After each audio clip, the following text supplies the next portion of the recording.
আজকে রেসিপি কিতা দিবা? তোর তো লাল লাল হতা দি। লাল লাল আটা দিনি। হ্যাঁ ইনো কিতা দিলাই? পুঁই শাক, বেগুন, আলু বেগুন বড়া, আর কিতা?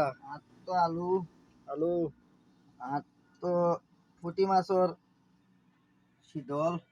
পুঁটি মাছের শীতল। আয় আচ্ছা, পুঁটি মাছের শীতল উদল দিয়া আজকের রেসিপিটা একটু জুইতে হইব, বুঝছেন নি? তাইলে আপনারাও সবারও দাওয়াত রইল। আই দিবা পুঁই শাক, আলু বেগুন, আলু দিয়া বেগুন দিয়া পুঁই শাক দিয়া সবার একটা ইয়ে হয়ে যাব, হালকা পাতলা এটা বুঝছো দান। বুঝছো তো? লগে আছে বেগুন পোড়া, বুঝছেন নি? সপ্তাহ দিয়ে আরই আজকের রেসিপিটা। এই যখন কত সুন্দর ও দাদা নি গাড়ি গুড়ি আর ইয়ে কররা এখানের উপরে এখান ছুটছে গাড়ি ডাম্পার ওভারলোড।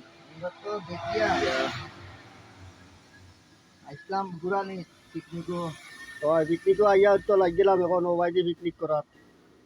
কও কিচ্ছু কও, আজকের ব্লগর হাল কিতা, পিকনিকর হাল কিতা, আর রেসিপিটাতে যে নকন হইব এটা লগে আর কিতা দিবাই, কি সম্বাস দিবাই না কিতা দিবাই না এমনি?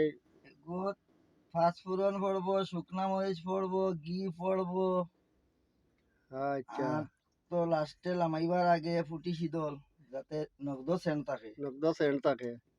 আচ্ছা, কেন আজকে রেসিপিটা ভালো সুন্দর হয়ে গেল না নি? আয় আচ্ছা, তো সবার দাওয়াত রইল, আপনারা সবর আই দিবা, আয় রান্না হয়ে যাওক, খাইলিবা, পাতা উতা লইয়া আইবা তাতে।